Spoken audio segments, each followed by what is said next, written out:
For the first time in history, people and machinery are working together, realizing a dream. A uniting force that knows no geographical boundaries without regard to race, creed, or color. A new era where communication truly brings people together. This is the dawn of the net. Want to know how it works? Click here to begin your journey into the net. Now, exactly what happened when you clicked on that link? You started a flow of information. This information travels down into your own personal mailroom, where Mr. IP packages it, labels it, and sends it on its way. Each packet is limited in its size.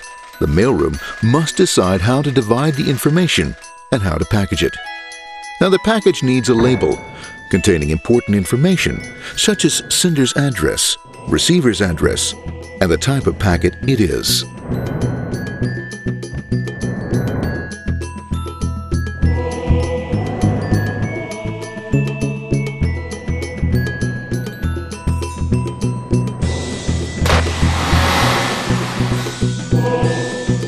Because this particular packet is going out onto the internet, it also gets an address for the proxy server, which has a special function, as we'll see later.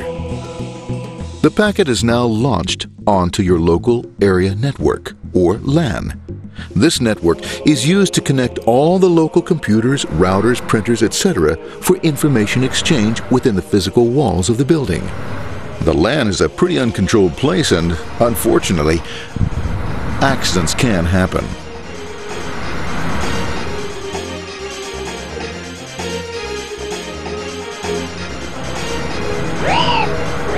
The highway of the LAN is packed with all types of information. These are IP packets, Novell packets, Apple Talk packets. They're going against traffic, as usual. The local router reads the address and, if necessary, lifts the packet onto another network. The router, a symbol of control in a seemingly disorganized world. Whoops, sorry about that. Let's go with this one here, this one here. This one goes here, this one goes here. I don't like this one. Let's go with this one. Let's go here. A little bit left. Let's go with this one here. Another channel here. Let's put that one here. Another one there. Let's put that one here. There he is. Systematic, uncaring, methodical, conservative, and sometimes not quite up to speed. Sorry. But at least he is exact, for the most part. That one goes there. That one goes there. That one goes there. That one goes there. And this one goes there. Well, another one goes there. That goes there. He's behind him. Let's go there. That goes there. He goes there. Oh, let's put that one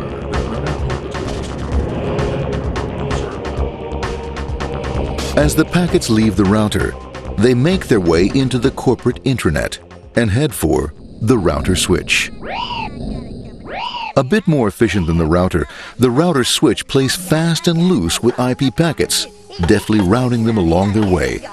A digital pinball wizard, if you will. Here we go. Here comes another one. And it's another. Watch this, Mom. Here goes. Whoop, around the back. Hey, in there. Over the left, over the right, over the left, over the right. You got it. Here it comes. Right on. He shoots. He scores. It's going. Hey, wait. Here, watch out. Here comes another one. Oh, here we go. And it's gone. It's gone. As packets arrive at their destination, they're picked up by the network interface, ready to be sent to the next level. In this case, the proxy. The proxy is used by many companies as sort of a middleman in order to lessen the load on their internet connection, and for security reasons as well. As you can see, the packets are all of various sizes, depending upon their content.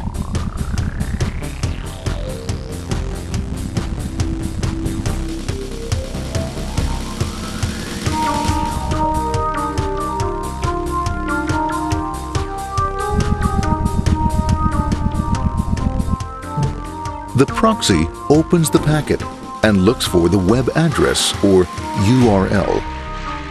Depending upon whether the address is acceptable, the packet is sent on to the internet.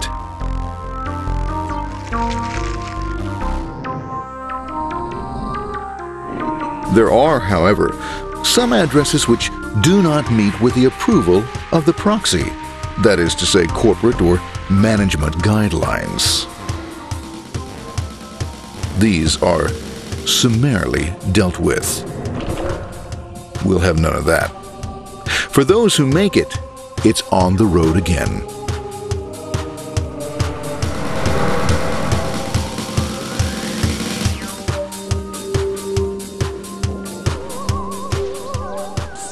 Next up, the firewall. The corporate firewall serves two purposes. It prevents some rather nasty things from the internet from coming into the intranet, and it can also prevent sensitive corporate information from being sent out onto the internet. Once through the firewall, a router picks up the packet and places it onto a much narrower road, or bandwidth, as we say. Obviously, the road is not broad enough to take them all. Now you might wonder what happens to all those packets which don't make it along the way. Well, when Mr. IP doesn't receive an acknowledgement that a packet has been received in due time, he simply sends a replacement packet. We are now ready to enter the world of the Internet. A spider web of interconnected networks which span our entire globe. Here, routers and switches establish links between networks. Now, the net is an entirely different environment than you'll find within the protected walls of your LAN. Out here, it's the Wild West. Plenty of space, plenty of opportunities, plenty of things to explore and places to go. Thanks to very little control and regulation, new ideas find fertile soil to push the envelope of their possibilities. But because of this freedom, certain dangers also lurk. You'll never know when you'll meet the dreaded ping of death. A special version of a normal request ping, which some idiot thought up to mess up unsuspecting hosts. The paths our packets take may be via satellite, telephone lines, wireless, or even transoceanic cable. They don't always take the fastest or shortest routes possible, but they will get there. Eventually. Maybe that's why it's sometimes called the worldwide wait. But when everything is working smoothly, you can circumvent the globe 5 times over at the drop of a hat. Literally. And all for the cost of a local call or less. Near the end of our destination, we'll find another firewall. Depending upon your perspective as a data packet, the firewall could be a bastion of security or a dreaded adversary. It all depends on which side you're on and what your intentions are. The firewall is designed to let in only those packets that meet its criteria. This firewall is operating on ports 80 and 25. All attempts to enter through other ports are closed for business.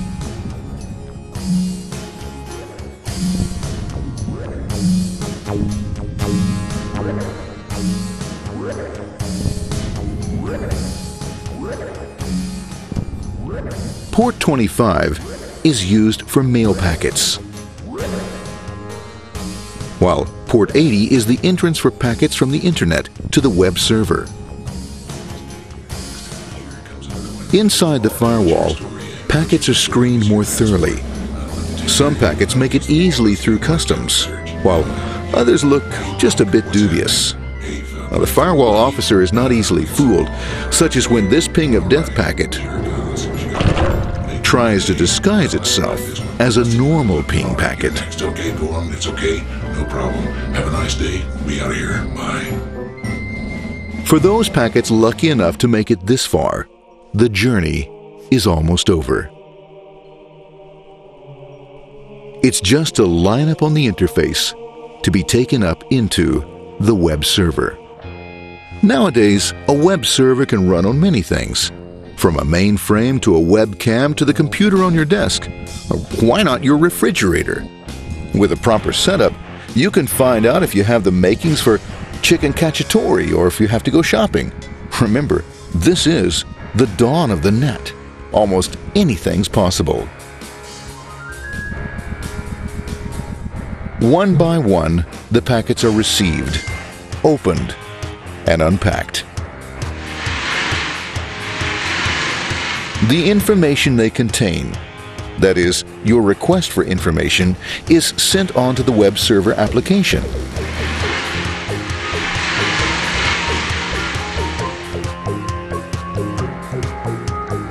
The packet itself is recycled, ready to be used again, and filled with your requested information.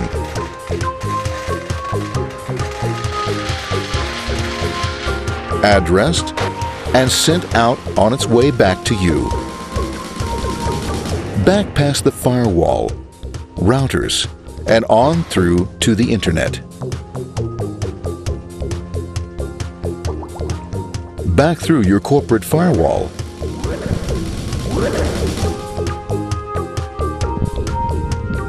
And onto your interface. Ready to supply your web browser with the information you requested. That is, this film.